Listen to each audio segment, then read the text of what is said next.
ജാമ്പൊക്കെ ഇഷ്ടമുള്ള ഒരാളെ നിങ്ങളിത് സ്കിപ്പ് ചെയ്യരുത് ഗൈസ്. അപ്പോൾ 2-3 ദിവസമായി എനിക്ക് ജാമ്പോ കഴിക്കണം ഭയങ്കര ക്രേവിങ്സ് തുടങ്ങിയിട്ട്. അപ്പോൾ അപ്പുറത്ത് വീട്ടിൽ താത്ത ഒരു കീസ് നിറച്ചും ജാമ്പൊക്കെയായിട്ട് വരുന്നുണ്ട്. ഭയങ്കര ഹാപ്പി ഗൈസ്, ഞാൻ ഭയങ്കര ഹാപ്പി. അപ്പം ഞാൻ കാരണം മഴത്തൊക്കെ നമുക്ക് ഇങ്ങനത്തെ ഒരു സാധനം തിന്നാൻ ഭയങ്കര ഇഷ്ടമായിരിക്കില്ല, മാങ്ങുപ്പും മുളകിട്ടൊക്കെ തിന്നാനൊക്കെ. അതുപോലെ എനിക്ക് ഇഷ്ടമുള്ള സാധനം ജാമ്പൊക്കെ. ഒന്ന് കഴിച്ചു നോക്കിയാൽ നല്ല മധുരം ഗൈസ്. അവർ മഴക്കാലത്ത് ഉണ്ടാകാനുള്ള ഇതുണ്ടാകാനുള്ള ഒരു ചെറിയ ടിപ്സ് പറഞ്ഞു തന്നിട്ടുണ്ട്. ജാമ്പൊക്കെ തൈയുടെ അടിയിലായിട്ട് നമ്മൾ തടം എടുക്കാം. തടം എടുത്തിട്ട് അതിൽ മാവിൻ്റെ ചപ്പ് ഉണ്ടാവില്ല, അതിടാൻ എന്നിട്ട് അതിൽ ലേശം ഉപ്പ് ഇട്ടിട്ട് അതിനെ മൂടി വെക്കാം.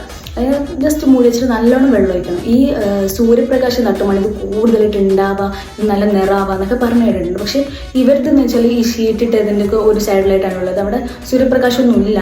എന്നിട്ട് അവർ ഇത് ചെയ്തിട്ടാണ് നല്ല റെഡ് കളർ ഗസ് മയത്തൊക്കെ ഇത് ഉണ്ടാവണമെന്നുണ്ടെങ്കിൽ എനിക്കറിയത്തില്ല മയത്ത് ഉണ്ടാവും, ഞാൻ കണ്ടിട്ടില്ല, പക്ഷെ അവിടെ ഉണ്ടാകുന്നുണ്ട്. അപ്പോൾ അവരിതാണ് പറഞ്ഞതെന്നുണ്ടെങ്കിൽ ഇങ്ങനെ ചെയ്യാറുണ്ട്. അപ്പം ജാമ്പക്കത്തെ ആരുടെയൊക്കെ വീട്ടിലുണ്ട് അവരൊക്കെ ഒന്ന് ട്രൈ ചെയ്ത് നോക്കാം. Okay, bye. ഇത് ഉപ്പും മുളക് ഇട്ടിട്ട് ബൈ.